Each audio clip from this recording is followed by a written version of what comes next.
नमस्कार, आप देख रहे हैं पब्लिक टाइम्स। मैं हूं सुमंत कुमार। चलिए जानते हैं गोपालगंज की खास खबर।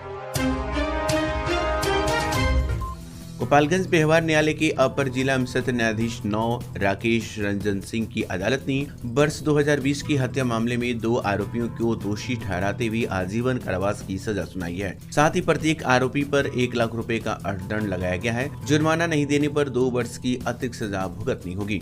अदालत ने आर्म्स एक्ट की धारा 27 के तहत 7 वर्ष की सजा और 50,000 रुपए का जुर्माना भी लगाया है। मामला जादूपुर थाना कांड संख्या 124/20 से संबंधित है। नगर थाना क्षेत्र के भितबिरवा गांव निवासी जाकिर हुसैन ने अपने दोस्त उसका गांव थाना क्षेत्र के नवादा परसौनी निवासी अफसर अली से 6 लाख रुपए ली थी। रुपए वापस मांगने पर जाकिर हुसैन ने अपने सहयोगी तबरेज के साथ हत्या की साजिश रची।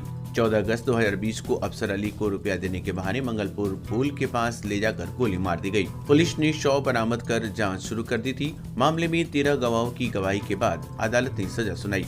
पीड़ित परिवार ने फैसले को न्याय बताया। जिले में भूकंप जैसी प्राकृतिक आपदाओं से निपटने की तैयारी को परखने के लिए राज्य स्तरीय महामॉक ड्रिल का आयोजन किया गया। यह अभ्यास राष्ट्रीय आपदा प्रबंधन प्राधिकरण और बिहार आपदा प्रबंधन विभाग के संयुक्त तत्वाधान में संपन्न हुआ। इसका उद्देश्य आपदा के समय जान माल के नुकसान को कम करना और विभिन्न विभागों के बीच समन्वय को मजबूत करना था। मॉक ड्रिल के तहत जिले के 5 प्रमुख स्थलों को चिन्हित कर भूकंप की स्थिति में राहत एवं बचाव कार्यों का प्रदर्शन किया गया। इस दौरान लोगों को सुरक्षित स्थानों पर ले जाने, मलबे में दबे लोगों को निकालने तथा घायलों को तत्काल उपचार के लिए अस्पताल भेजने का अभ्यास कराया गया। जिला प्रशासन ने लोगों से अपील की कि इस गतिविधि से घबराएं नहीं, क्योंकि ये केवल आपदा से बचाव का अभ्यास है। अधिकारियों ने कहा कि ऐसे अभ्यास से वास्तविक आपदा के समय बेहतर तैयारी सुनिश्चित होती है। गोपालगंज शहर में गुरुवार को यूसीजी बचाओ संघर्ष मोर्चा के बैनर तले समता मार्च निकाला गया। मार्च अंबेडकर चौक से शुरू होकर शहर के विभिन्न मार्गों से गुजरते हुए संपन्न हुआ। इसमें छात्र छात्राओं, शिक्षकों और सामाजिक कार्यकर्ताओं ने भाग लिया।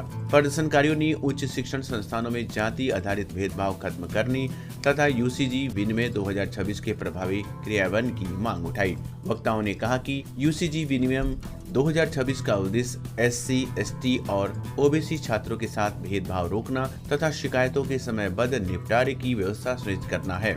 इसके तहत इक्विटी कमेटी और इक्वल अपॉर्चुनिटी सेल गठन का प्रावधान है। कार्यक्रम में विभिन्न संगठनों के प्रतिनिधियों और अधिवक्ताओं ने शिक्षा संस्थानों में समानता और संवैधानिक अधिकारों की सुरक्षा पर जोर दिया। मार्च शांतिपूर्ण ढंग से संपन्न हुआ। आयोजकों ने कहा कि नियमों के पूर्ण क्रियान्वयन तथा आंदोलन जारी रहेगा। गोपालगंज जिले के कुचायकोट प्रखंड स्थित रामपुर दाऊद गांव के एक राजकीय मध्य विद्यालय से जुड़ा वीडियो सोशल मीडिया पर वायरल हुआ है। वीडियो में खाली बस पर मुख्यमंत्री बिहार दर्शन और शैक्षिक परिभ्रमण का पोस्टर लगाकर फोटो खिंचवाते शिक्षक दिख रहे हैं। आरोप है कि छात्रों को भ्रमण पर ले जाने के बजाय केवल फोटो खिंचवाकर योजना की औपचारिकता पूरी की गई। वीडियो वायरल होने के बाद विभाग की काफी किरकिरी हो रही है। स्थानीय लोगों और अभिभावकों ने मामले की जांच कर कार्रवाई की मांग की है। मामले को गंभीरता से लेते हुए प्रखंड शिक्षा पदाधिकारी ने संबंधित शिक्षकों से स्पष्टीकरण मांगा है। BEO ने पूछा कि बिना छात्रों के भ्रमण दिखाकर फोटो क्यों खिंचवाए गए और योजना की राशि का उपयोग किस प्रकार किया गया। जांच के बाद आगे की कार्रवाई की बात कही गई है।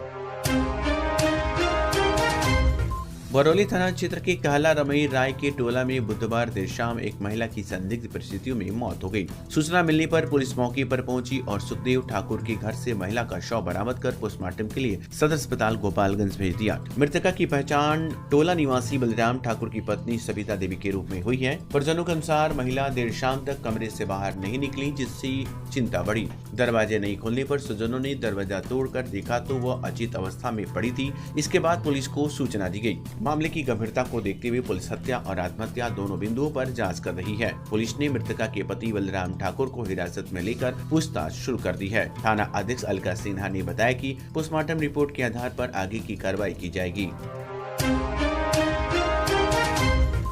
गोपालगंज नगर थाना क्षेत्र में अवैध रूप से बलुई मिट्टी खनन के मामले में खान निरीक्षक सौरभ अभिषेक के बयान पर 2 ट्रैक्टर मालिकों और चालकों के खिलाफ प्राथमिकी दर्ज की गई है। मामला 24 फरवरी का है, जब खनिज विकास पदाधिकारी के निर्देश पर गुप्त सूचना के आधार पर कुकुरभूका हजियापुर रोड पर जांच अभियान चलाया गया। जांच के दौरान बलुई मिट्टी लदे 2 ट्रैक्टर ट्रॉली को रोककर चालकों से खनन से संबंधित दस्तावेज मांगे गए, लेकिन कोई कागजात प्रस्तुत नहीं किया गया। पूछताछ में चालकों ने बताया कि जगेरी टोला स्थित गंडक नदी से मिट्टी खनन कर बाजार ले जाया जा रहा था। पुलिस ने दोनों ट्रैक्टर ट्रॉली को जब्त कर गांधी कॉलेज परिसर में सुरक्षित रखा गया है। बताया गया कि एक ट्रैक्टर पर करीब 70 फीट और दूसरे पर 71 फीट बलुई मिट्टी लदी थी। नगर थाना पुलिस मामले की जाँच कर रही है। उचका थाना क्षेत्र के नौतन हरिया गांव में गुरुवार को भूमि विवाद को लेकर ससुर और बहू पर हमला कर दिया गया। बताया जाता है कि 6 कट्ठा जमीन के विवाद में पड़ोसियों ने मोहम्मद जरूद्दीन की लाठी डंडे से पिटाई शुरू कर दी।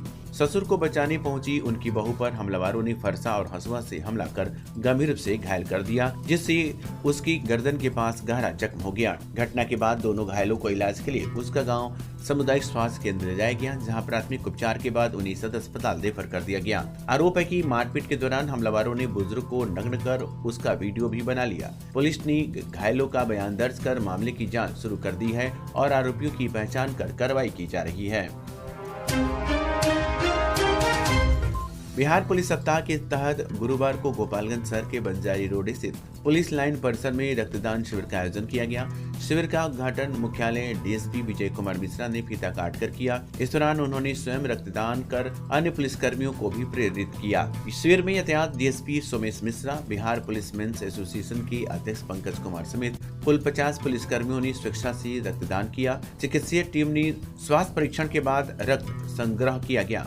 चिकित्सकों ने बताया कि यूनिट रक्तदान से 3 लोगों की जान बचाई जा सकती है। अधिकारियों ने कहा कि रक्तदान महादान है और शिविर में यातायात DSP Somesh Mishra, Bihar police men's association के अध्यक्ष पंकज कुमार समेत कुल 50 पुलिसकर्मियों ने स्वेच्छा से रक्तदान किया। चिकित्सीय टीम ने स्वास्थ्य परीक्षण के बाद रक्त संग्रह किया। चिकित्सकों ने बताया कि 1 यूनिट रक्तदान से 3 लोगों की जान बचाई जा सकती है। अधिकारियों ने कहा कि रक्तदान महादान है और इससे जरूरतमंद मरीजों को जीवन मिलता है। रक्तदान के बाद सभी प्रतिभागियों को प्रमाण पत्र और अल्पाहार दिया गया। कार्यालय के दौरान पुलिस लाइन परिसर में उत्साह का माहौल रहा।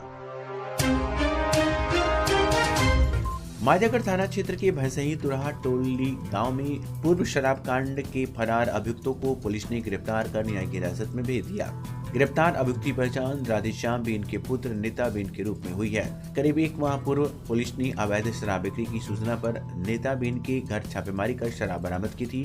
इस दौरान अभियुक्त फरार हो गया था, जिसके खिलाफ उत्पाद अधिनियम के तहत प्राथमिकी दर्ज कर पुलिस उसकी तलाश कर रही थी। इस बीच पुलिस को गुप्त सूचना मिली कि अभियुक्त अपने घर पर मौजूद है। सूचना मिलते ही पुलिस ने छापेमारी कर उसे गिरफ्तार कर लिया। थाना अध्यक्ष निरंजन कुमार ने बताया कि गिरफ्तार अभियुक्त को न्यायिक हिरासत में भेज दिया गया है और मामले की आगे कार्रवाई जारी है। गोपालगंज के थावे मंदिर परिसर में हुई चोरी के मामले में जब्त माता रानी के सोने चांदी के मुकुट, हार और छतरी के टुकड़ों को न्यायालय के आदेश पर मंदिर प्रशासन को सौंप दिया गया। ये प्रक्रिया थावे मंदिर के मुख्य पुजारी तथा श्री श्री माँ दुर्गा मंदिर न्याय समिति के व्यवस्थापक अमरेंद्र दुबे और सदस्य ओम प्रकाश राय की मौजूदगी में पूरी की गयी। पुलिस अधीक्षक विनय तिवारी ने थावे मंदिर पहुंचकर विधिवत पूजा अर्चना की और बरामद आभूषण मंदिर प्रबंधन को सुपुर्द किए। बताया गया कि मंदिर परिसर में हुई चोरी के बाद पुलिस ने कार्रवाई करते हुए आभूषण बरामद किए थे। न्यायालय के आदेश के बाद अब इन्हें विधिवत मंदिर प्रशासन को वापस कर दिया गया है। पुलिस अधिकारियों ने कहा कि मंदिर की सुरक्षा व्यवस्था को और मजबूत किया जाएगा। राष्ट्रीय आपदा प्रबंधन प्राधिकरण NDMA नई दिल्ली तथा बिहार आपदा प्रबंधन विभाग के निर्देश पर गोपालगंज जिले में भूकंप परिदृश्य पर आधारित मॉक ड्रिल का आयोजन किया गया।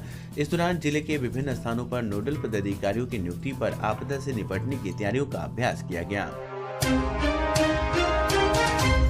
14 मार्च 2026 को व्यवहार न्यायालय परिसर गोपालगंज में आयोजित होने वाली राष्ट्रीय लोक अदालत की सफलता को लेकर गुरुवार को बैठक आयोजित की गई। प्रधान जिला एवं सत्र न्यायाधीश गीता गुप्ता के निर्देश पर जिला विधिक सेवा प्राधिकरण के सचिव अनूप कुमार उपाध्याय ने MACT मामलों के चिन्हांकन को लेकर बीमा कंपनी और दावाकर्ताओं के अभियोक्ताओं के साथ विचार विमर्श किया गया। बैठक में न्यायालयों में लंबित निष्पादन योग्य मामलों पर चर्चा की गई और पक्षकारों से आपसी सहमति बनाकर अधिक से अधिक मामलों को लोक अदालत के लिए तैयार करने का निर्देश दिया गया। साथ ही मामलों को चिन्हित करने पर जोर दिया गया। गोपालगंज व्यवहार न्यायालय में मध्यस्थता कैंपेन कार्यक्रम 2.0 की सफलता को लेकर गुरुवार को बैठक आयोजित की गई। प्रधान जिला एवं सत्र न्यायाधीश सह अध्यक्ष गीता गुप्ता के निर्देश पर जिला एवं सत्र न्यायाधीश सप्तम सह समन्वय जिला मध्यस्थता केंद्र विवेक कुमार त्रिपाठी की अध्यक्षता में मध्यस्थों के साथ विचार विमर्श किया गया। बैठक में बताया गया कि 2 जनवरी से 31 मार्च 2026 तक चल रहे इस अभियान के तहत न्यायालयों में लंबित पारिवारिक विवाद, बीमावाद, चेक बाउंस, घरेलू हिंसा, सेवा विवाद, भूमि विवाद और अन्य सुलहनीय मामलों को मध्यस्थता के माध्यम से निपटाया जाएगा। न्यायाधीश ने कहा कि विवाद से संवाद की प्रक्रिया की मध्यस्थता की मूल भावना है। मध्यस्थों को निर्देश दिया गया कि जिन मामलों में समझौते की संभावना है उन्हें प्राथमिकता देकर अधिक से अधिक मामलों का निस्तारण कराया जाए। बैठक में कई मध्यस्थ उपस्थित रहे। तो ये थी गोपालगंज की खास खबर। आपका दिन शुभ हो। धन्यवाद।